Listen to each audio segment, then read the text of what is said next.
Hello, welcome everybody who saw us with Sarah Jane Evans, Master of Wine, on the previous session, and welcome to those of you who have just joined us for this session, live interviews with some fantastic wine producers from different parts of Spain. Specifically, we've got coming up, Sarah Jane was talking about the Txakoli. Well, we've got Tomevinos Selection, as a Txakolina producer. Sarah Jane was also talking about Rias Baixas in a talk on white wines. So we've got Hammeken Cellars is going to present wine from Rias Baixas, and finally we got the Muller, here they all are. Oh, they've gone off. Yeah, who are going to talk about Priorat and wine from the Priorat Tarragona. So, to my right we have Gorka, down below we have Nuria, and diagonal to me we have Oscar. So we're going to kick off with Gorka, then Hammeken Cellars with Oscar, and then Nuria to finish up. So if you have any questions, please post them on the chat. You have a chat on the right. A lot of you saying hello. Miami, Norway, Frankfurt, Las Vegas, Boston. So whole world is watching. If you have any questions, we'll do our best to answer them during the presentation. If they come in after the presenter's finished, then don't worry, we'll come back to each producer at the end, and we'll ask them questions that you may have about their particular wines or winery. So, without further ado, let's bring in Gorka. Hi, Gorka. Hello, everybody. Before you start, and I think you missed it in the Sarah Jane's session, there was controversy over the grape variety pronunciation, whether it's Hondarribi or Hondarribi Zuri. Could you clarify before you start? Yes. Well, maybe what I would like to say is what is the meaning of Hondarribi Zuri? Hondarribi is a city, actually located in Gipuzkoa, in one of the wine producing regions within the Basque region, and Zuri means white. So depending on, in Bizkaia we pronounce Hondarribi, on Gipuzkoa pronounce Hondarribi. So both cases are correct. Okay, so it's simply a regional pronunciation, spelling.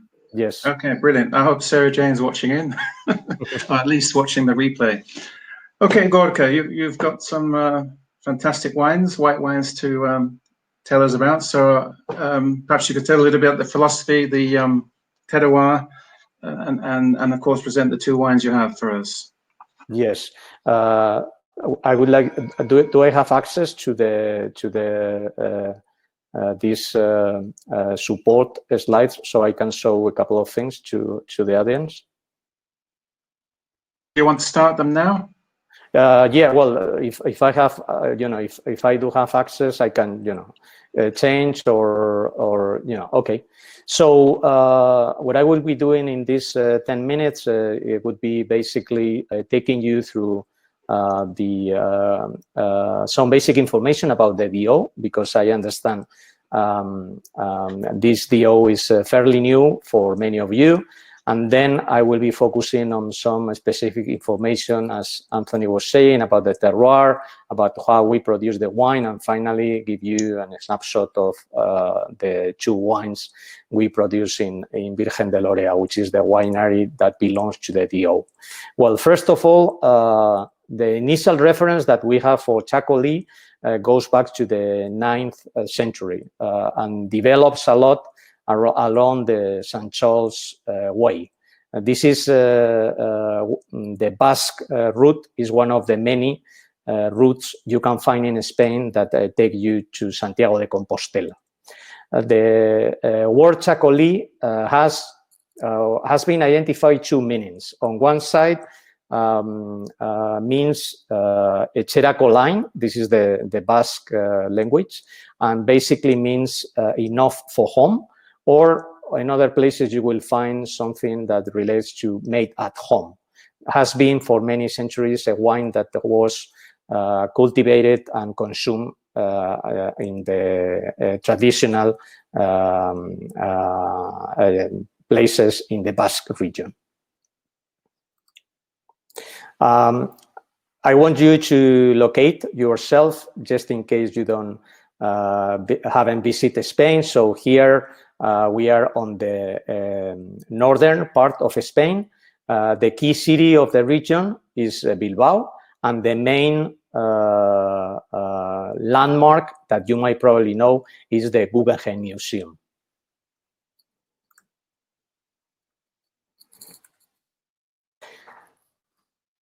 Some information very general and quickly about the DO. It's a very young DO. It's started in 1994. It's a quite mountainous with multiple rivers and valleys. Climate is Atlantic. Large pluviometry, so rain is quite large, from 900 to 1,600 liters per year, and there is no dry season. So basically, every other week we get some rain. North and northwest winds are dominant, and to give you an idea, the average temperature in the winter is around 9 degrees, and the average temperature in the summer is around 20 degrees. As we discussed before, the grape is, as I said, refers to the city of Hondarribi. Normally produce very low yields, quite low yields. Best vineyard location is also important to be in the slopes, given the high level of rain, and produces very complex aromatic profile, rustic aromas with the minerality and some white fruit and herbal touch.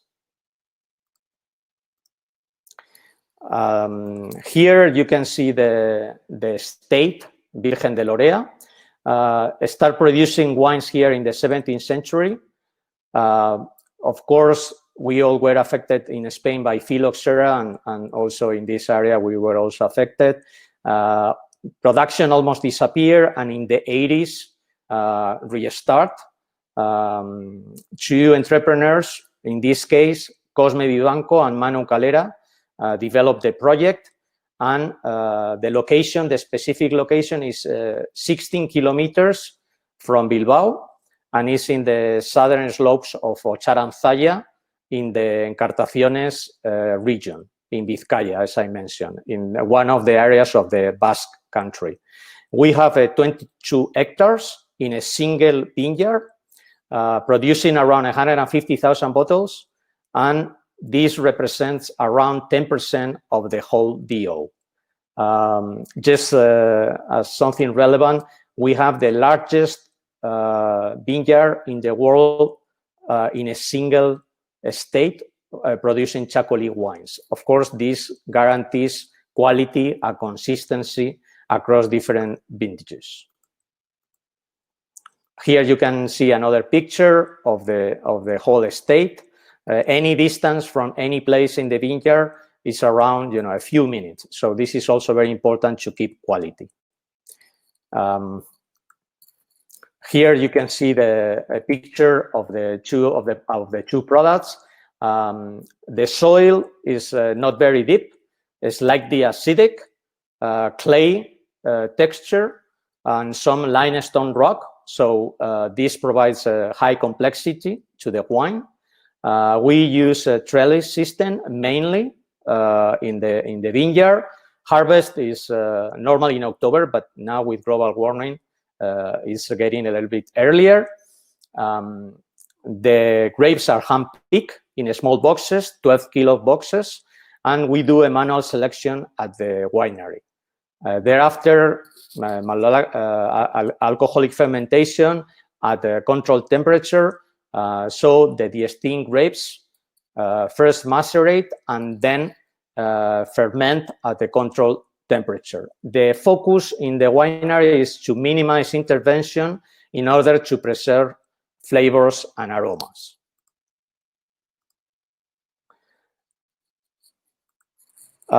Before I show you the wines and I share with you the tasting profile, I want to also share with you the food pairing, which is very important. As before in the previous, Sarah was talking about the food. Here you can see pinchos that in Spain, they are also called tapas of any kind of food you can imagine, from pepper, reserve, shellfish, and so on. Another example here, the wines actually are present in all Michelin star restaurants within the area. Mina, Martín Berasategui, Sorchico, Echanove, Eneco, Nerua, Zárate, many of the most relevant restaurants in the region. Some other example, as you can see here, shellfish. And finally, in other markets, perfectly paired with sushi or with any kind of fish soup. So now let me share with you the tasting profile. So the first wine, 1 second, is Arechaga. This is the wine, the largest production is around 120,000 bottles. So we use most of the grapes from the vineyard. The profile you can see in this wine is a clear, pale gold. And then on the nose, you will find very similar notes as probably other grapes that you might know, as Albarino, somehow Godello. I mean, some other grapes that you can see in the green Spain area. Some citrus fruits and also some herbal. Finally, on the palate, you will also find some flavors such as peach, banana, mango, or even nectarine. It's a medium finish, and you can, as I said, pair with many different things and this particular wine. The other wine is Ocharan.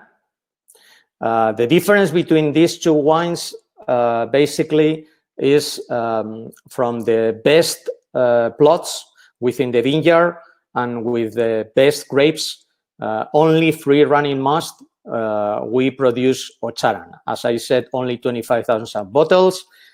Here the profile is also, the color is golder, and then on the nose, in addition to some citrus and herbal, you will find some stone fruit.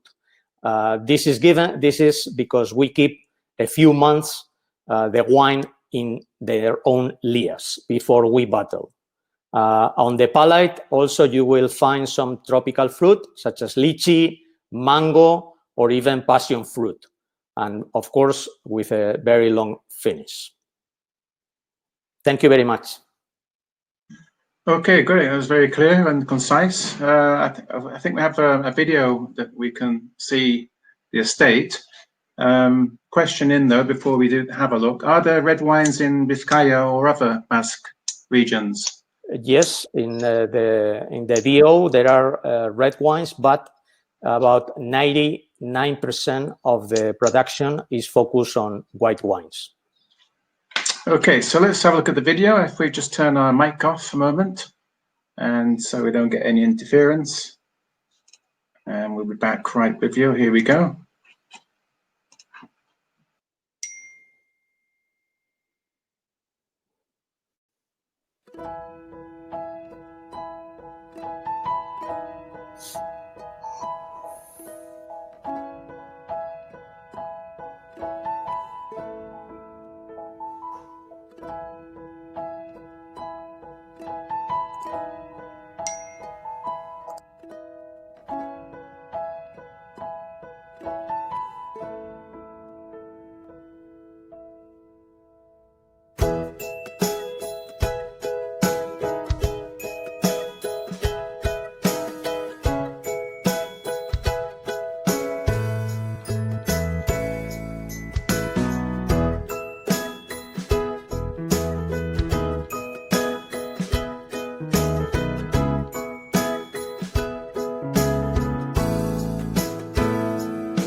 Okay, great. Right, so questions. Do we have any? We just had Ken in there, so we've answered that one. Okay, well, Gorka, thanks very much. If you could switch your mic on in just a moment. And let's welcome now Oscar from Hammeken Cellars.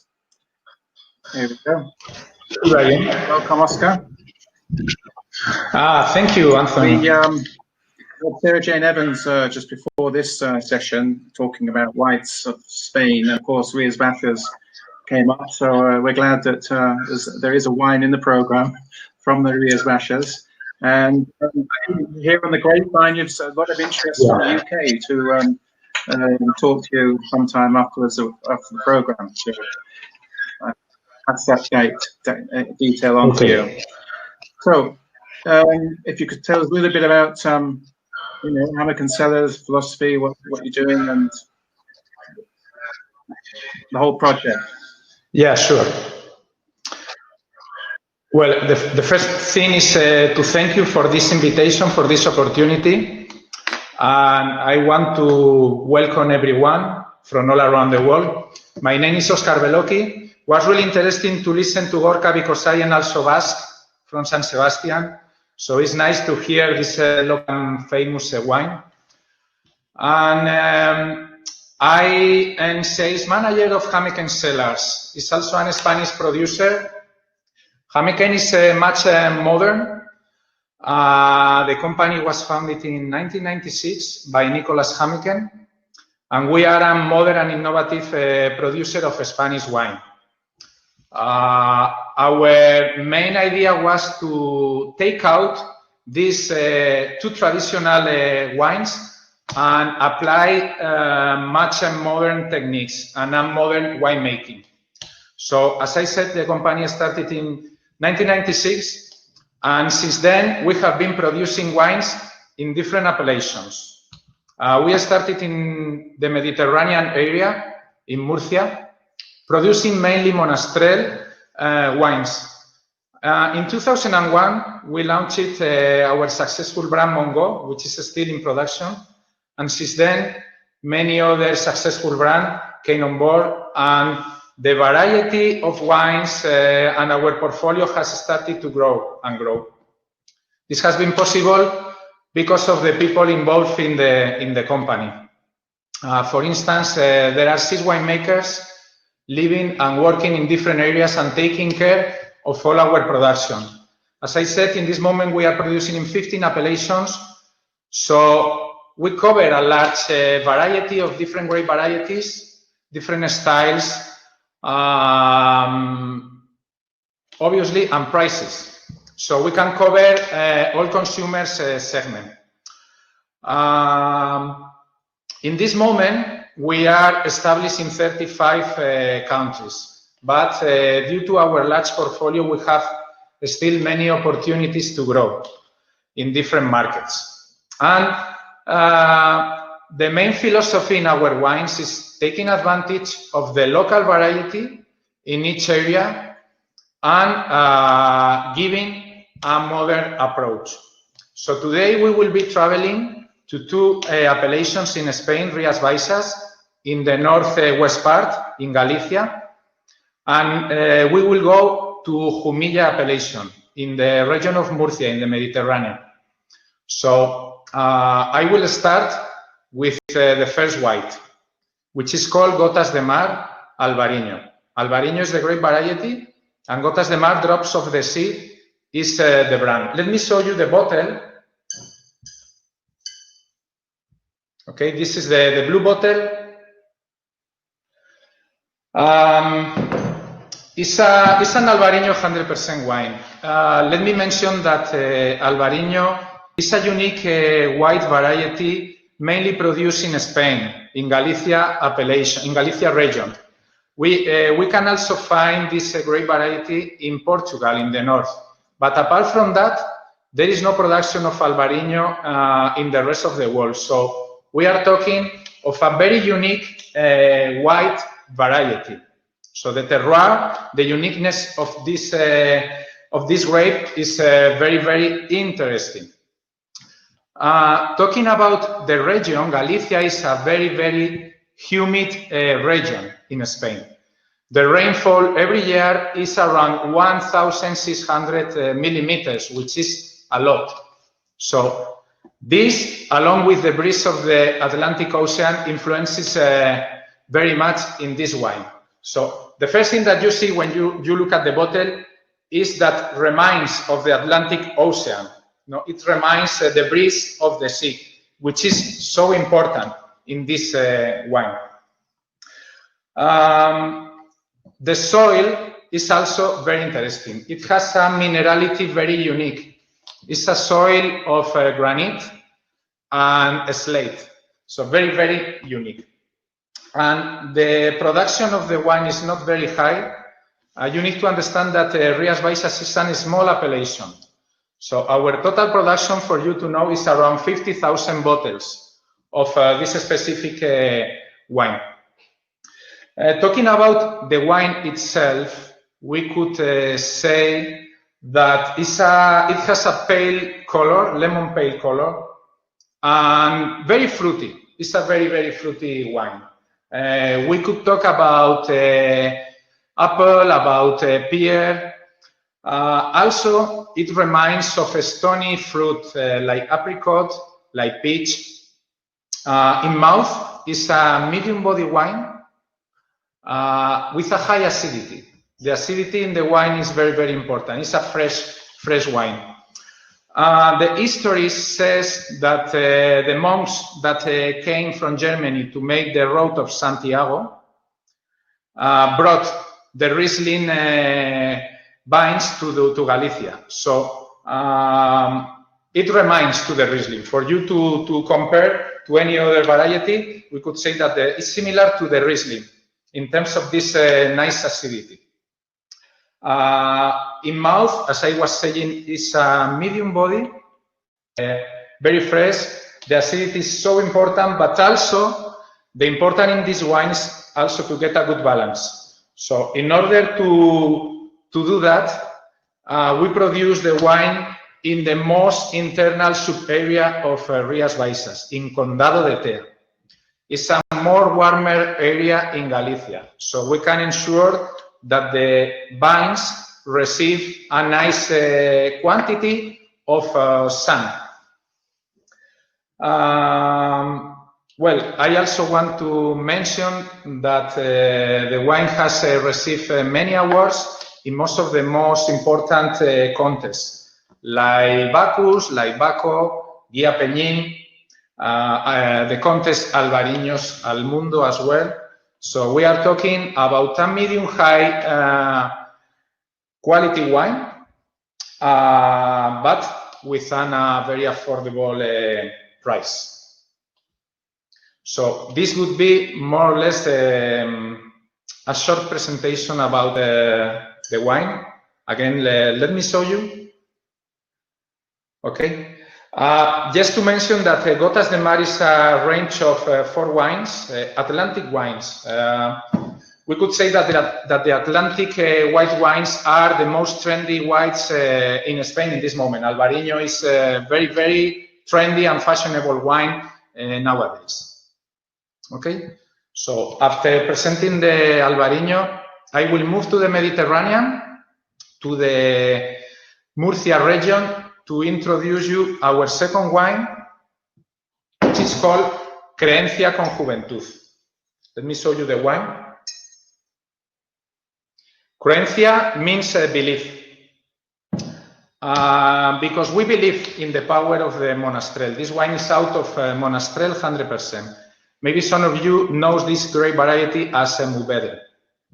We believe in that, in the power. Our company started in the region of Murcia, precisely, and producing Monastrell wines. So we feel very proud of all the wines that we make, but especially proud of our Monastrell wines.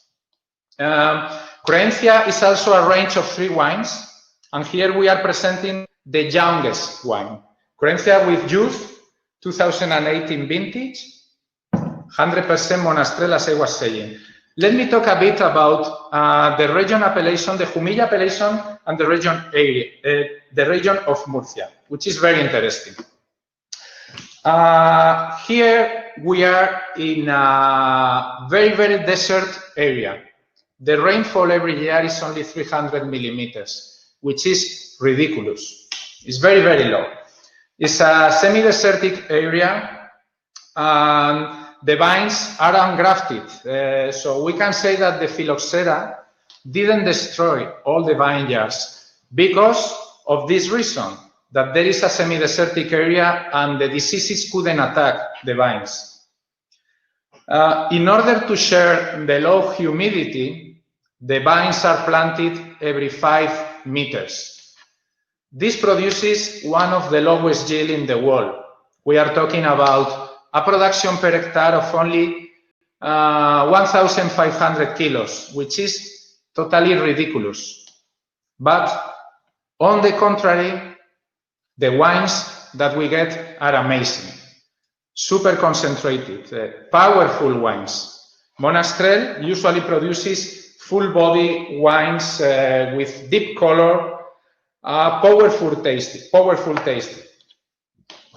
The climate also is very, very extreme, with long hot summers with temperatures above 40 Celsius degrees, but very cold winters. Sometimes the temperatures goes down -5. So the range of temperatures between the summer and the winter is extreme.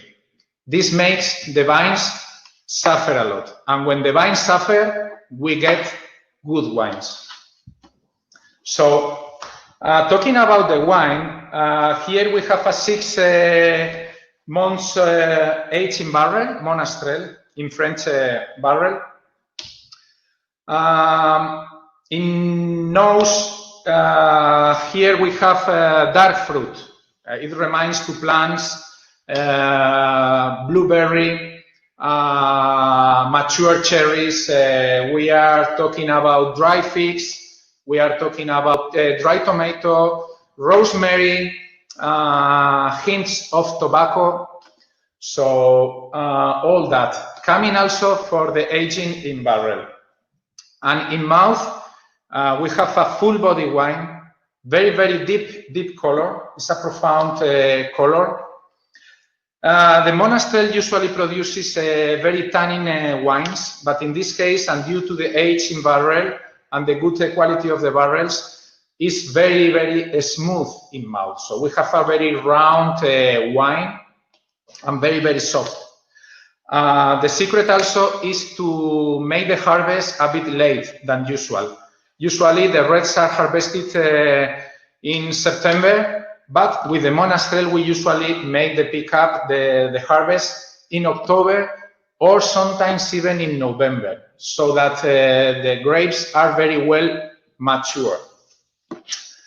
And the pairing would be for the wine mainly good meat, also pasta, cheese. So it goes very well with a good quality meat. And well, this could be more or less and in short words the presentation of the Monastrell.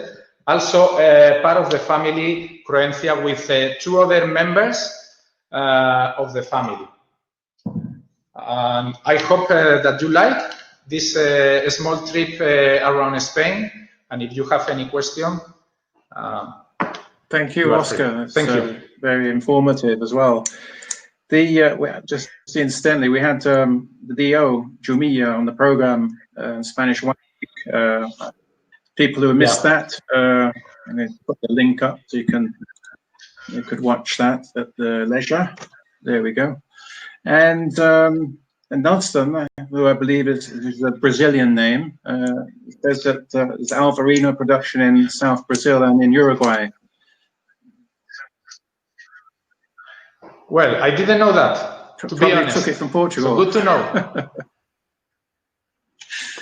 Yeah, for sure. We did have a question in somebody that's actually coming on by email, that's not on the chat. Somebody's asking that, and who was watching Sarah Jane Evans I think she said that Albarino doesn't make good sparkling wine, yet in Portugal they are making a lot of fantastic sparkling wines with Albarino. Rias Baixas, are they making sparkling wines? Is the question at all? Well, I don't think so. I think that they produce only still wines, but you never know. Producers are always trying to make new products. But as far as I know, Rias Baixas doesn't produce sparkling wines, even that the acidity that the wine has would be very good for an sparkling. Why not? Maybe next project for Hammeken, Anthony. So Anne Maria says there are some. I'm sure there must be some sparkling wines being made in Rias Baixas, but anyway, they're not too many. And Nelson is asking about your particular product. Why did you use a blue bottle for the Albarino? Yeah, because we like the bottle. We like the blue bottle. Reminds you the Atlantic Ocean. Reminds you the breeze of the sea. And the Albarino is born close to the Atlantic. So it reminds you the breeze, the wet, the fog, all these things. So it's just because we like it. We like it, the bottle. Let me show you the other members of the family and you will understand the whole range of Gotas de Mar. So we have here in my right the Godello, which is also an Atlantic wine, and Arrosé, coming also from Zamora, the northern part. So it's a colorful range, and the blue reminds the ocean, definitely. This is, and it's a nice bottle. We like it. Goes with the restaurant by the sea, seafood, blue bottle. Okay. Yeah. The seafood, the paella, the like aperitif wine also will be very nice. The seafood, all types of fish is perfect. Okay, good, great. So we're going to leave Oscar for a moment. We'll come back to Oscar with a question at the end, and let's go down to or up to Reus, I believe it is, in Tarragona, where we can see Nuria and Elizabeth, who are ready to talk to us about a wine from the Priorat and a wine from the Tarragona, and I'm sure they've got lots of others as well. So welcome to the program, Nuria, Elizabeth. Thank you, Anthony. And I've actually visited your winery, so it's also good for wine tourism. If there are any tour operators, agents listening in, either now in live or in the replays that will be available on the winepleasures.com website. So perhaps you could kick off telling us a little bit about where you are exactly and what you're doing, and the Muller. How did that sound like a German name? How did that come about? Thank you, Anthony. Yeah, as you say, we are located in Reus. Now the main winery is in Reus, is an hour and a half south from Barcelona. And we are a family company that is basically, we've got the main winery in Tarragona and the other one in Priorat. The Muller is a German name because the founder was Augustus de Muller. He came here in 1851, so long time. And nowadays, it's Martorell family who is the owners, and we produce altar wine, the wine for the church that we are quite famous around the world. Red wines, white wines, vermouth. We are in the main city of the vermouth in Spain. We are selling vermouth the whole Spain, and also sparkling wines. And also we've got a winery in Priorat. We are the beginners of the wineries in that area. We are the beginners to start to commercialize the Priorat wines by bottle, because 30 years ago was only selling in drum. So in bulk. So we would like to present a little bit of who we are, the family, and in the presentation you've got all the products that we do. Yeah, we will put a little slide, okay, like this. It's better to, as you cannot come here, it's much easier to see some pictures and a little, well, more schematic information. Let's start. Yeah. Okay, fantastic. Here is the picture that you can see is the main winery in here in Tarragona, in Reus, and is all the barrels that we have. Well, we'll explain later about the Soleras. Here is the little bit of history of the company. This is Mr. Augusto de Muller, who was the founder in 1851. That is a long time ago. That's the reason why we have one of the first bottling numbers in Spain.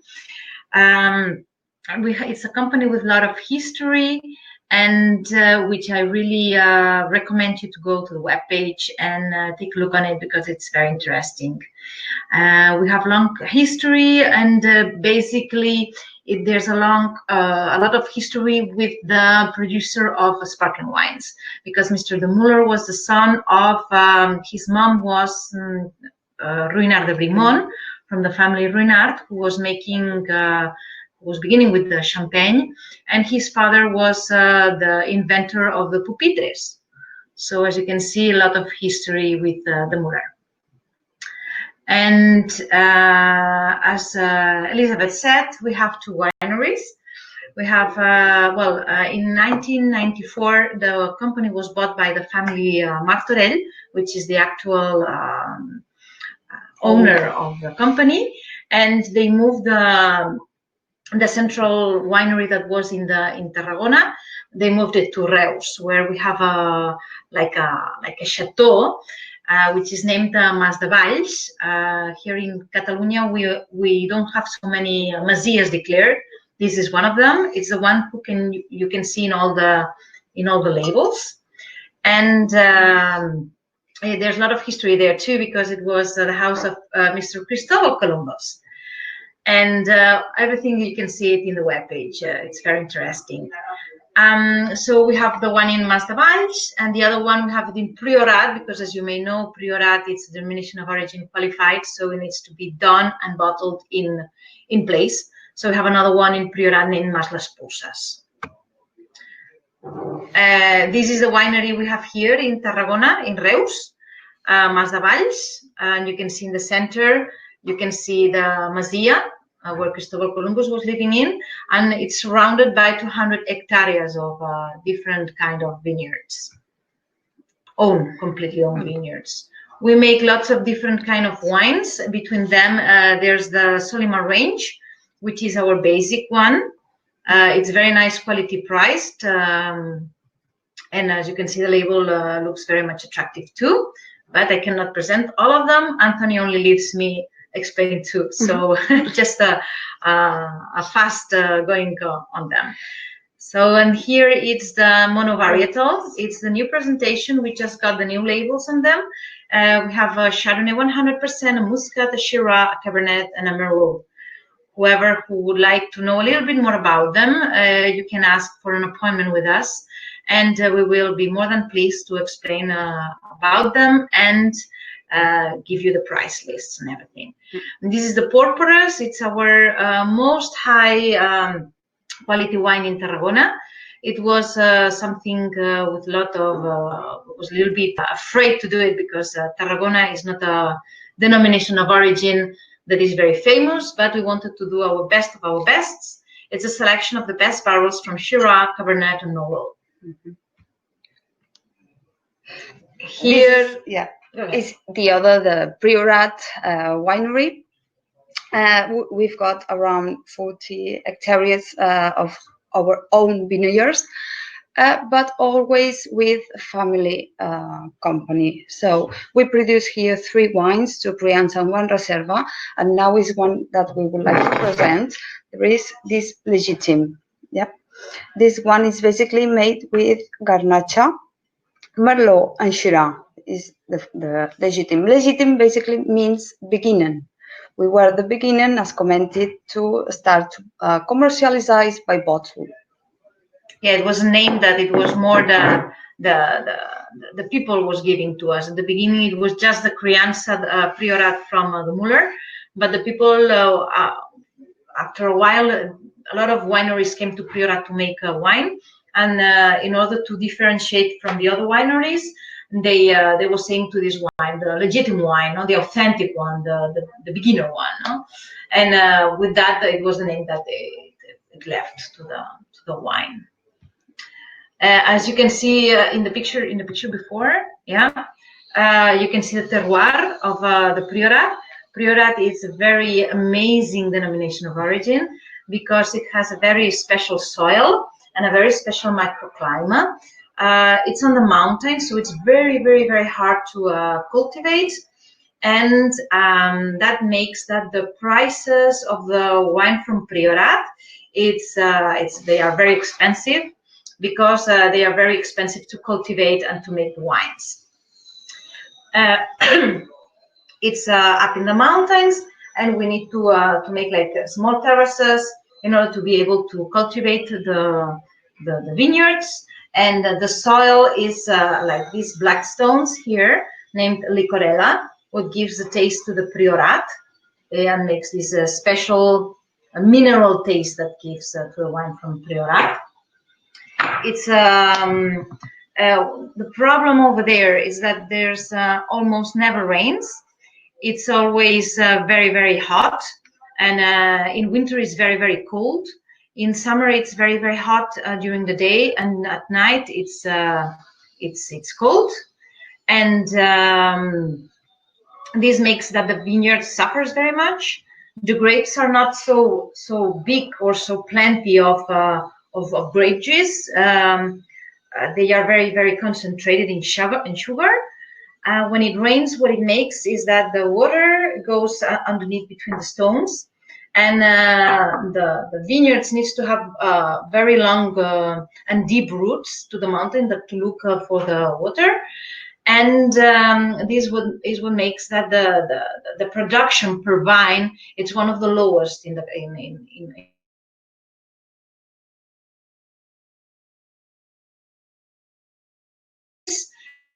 difficult to crop, to make the vineyard, to the harvest. And then when it arrives to the cellar, what we do is we make selection, of course, of the grapes. And this one here, it's done with 80% Grenache, 10 Merlot, 10 Shiraz, and it's aged 12 months in French and American oak. You can feel very much the taste of the licorella stones in the wine. It's very mineral, but it's a wine that it's very how to say, it's very yummy, very, very, very approachable to the common people. It's not hard to drink. It's it makes you the best part of the bottle is always the end, because it has already had air. Priorat wines are very good for drinking and with food, to pair with food, but they are good to drink alone too. But it needs to have oxygen in it. We always recommend that. And after, we wanted to present this one because this one is the one that we sell the most. It's 91 points James Suckling, and it has one of the best prices on Priorat you can find. We have two other wines. We have the Las Pusas, which is a winemaker's creation, because it's aged with, there's no garnacha in it, which is like very strange, but we wanted to do something different. And it's aged 100% in New Hungarian. And then we have to give chocolate taste. And then we have the Locavalo, which is the Reserva from Priorat. It's our most high quality wine, red wine. And I think this is the vermouth. Yeah, that as commented, we are in the Reus, the main city. We are the main producers of vermouth. Basically, it's made with aromatic, very aromatic, with herbs and white wine. We will not presentation this one, but just to know that we are producers of vermouth. Yeah. The three vermouth that we do here in the main cellar. we are one of the basic producers of vermouth in Spain. There's three main ones, and we are one of them. Mm-hmm. And we will go through audio because we don't have time. Oh, another thing, we make sparkling wines too. As I said, there's a lot of long history with the Muller and the sparkling wines, all of them with traditional methods. Mm-hmm. The altar wine, the wine for the church. So we are selling through the 5 continents, goes straight away for the church.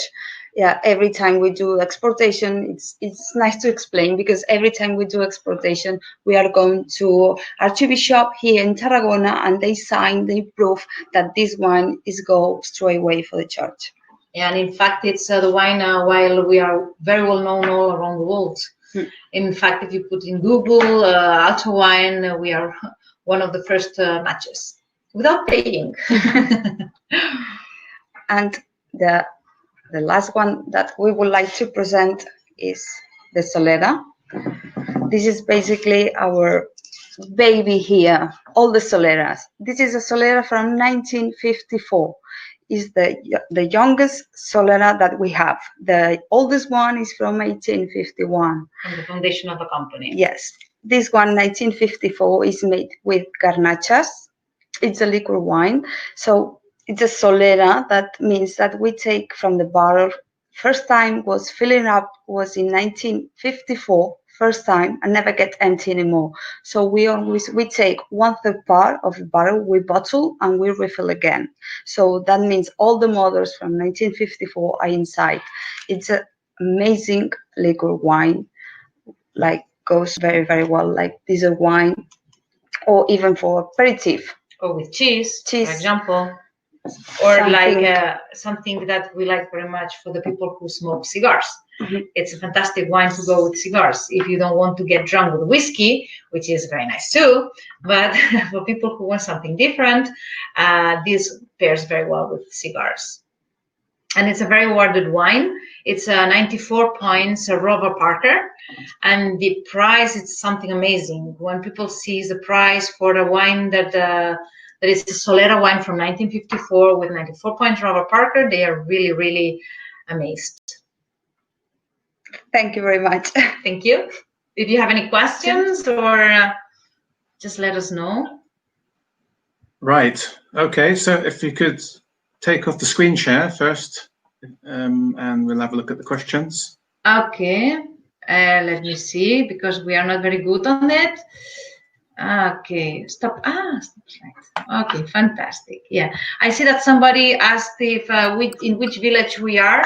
We are located in Almula, but well, it's not exactly in Almula. It's difficult to explain. We are very. It's because the village of Mula is the lands of Mula. It's very, very wide.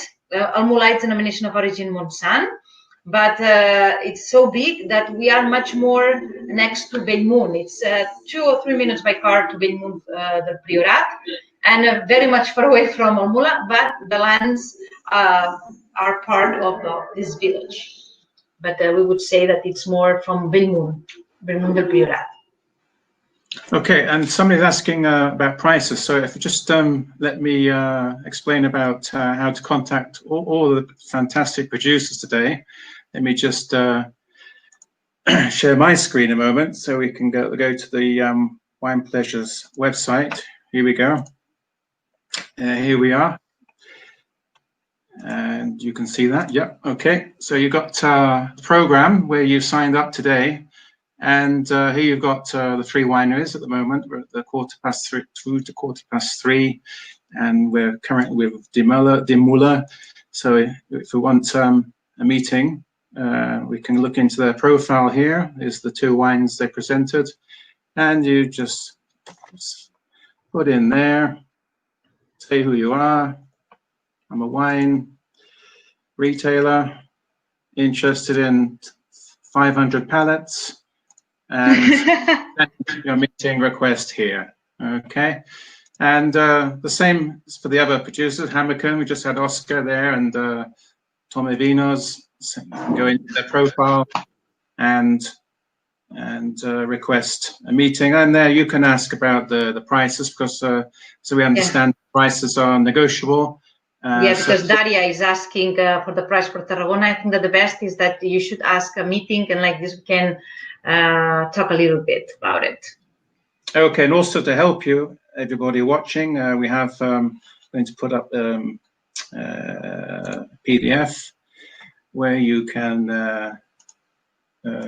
download the profiles of 3 producers, which is the same information on the website. So I'm going to ask now to bring back Oscar and Gorka, if they're still there. There we go. Gorka, as you started, just explain how the wine importers, the majority of the audience, both live and in the replays, what particular markets would be interested in receiving inquiries from, Gorka? We are looking for partners in Europe. I think the largest market could be UK and Holland for this kind of product for chocolate wines. Of course, moving to the US, looking for importers in different states. I would say some examples: New York, New Jersey, Connecticut, Florida, California, and Texas, just to point out some of those. And finally, if we move to Asia, we are already present in Japan, but still looking for partners in other markets, for example, Hong Kong or Singapore, that might be suitable for these white wines. Yeah, I saw some importers from Hong Kong and Singapore on the registration list, so hopefully they'll contact you. Oscar, the same question. What's your export markets? Where would you like to receive inquiries from specifically?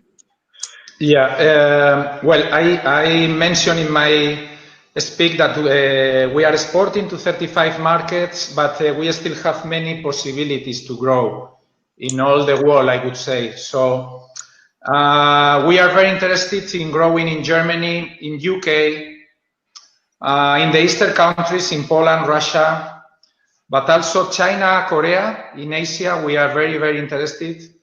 And United States, definitely, we have many possibilities to grow in that huge market.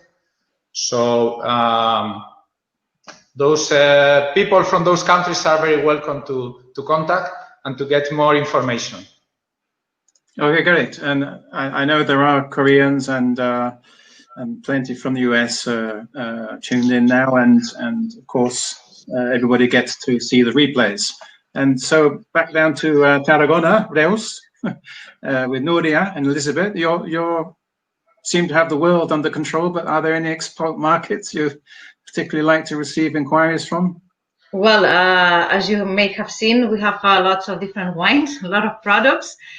We are exporting to more than 60 countries, but we must say that it's because of the Alto wine. Basically, we are in lots of countries in Africa, for example, no?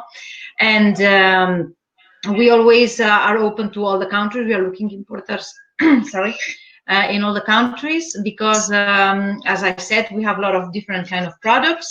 And there are some countries which are only under exclusivity, because the government,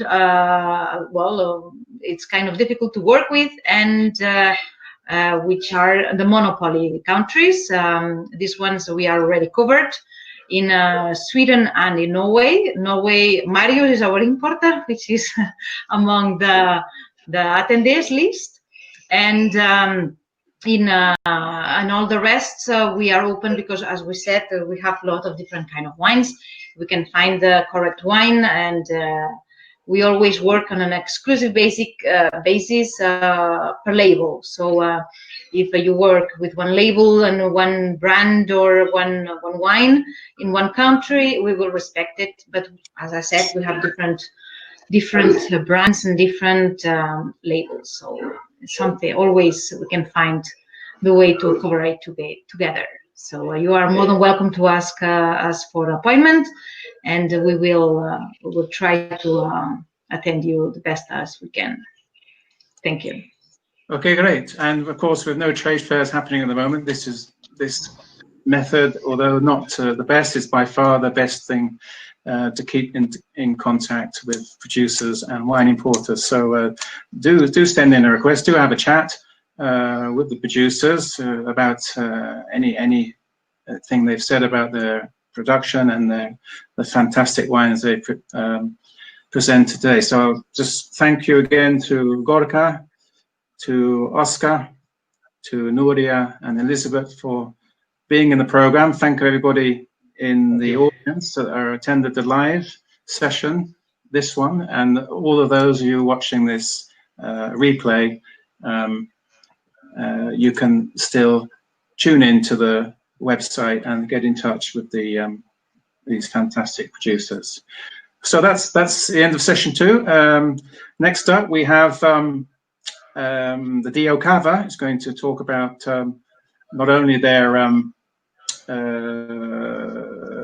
reserves and grand reserves, but having special mention of this Cava de Paraje, which they've come up with, basically estate Cava. So DO Cava will be up next, a 15-minute break. They'll be coming up at 3:30. We just posted the link at the top of your screen, top right of your screen.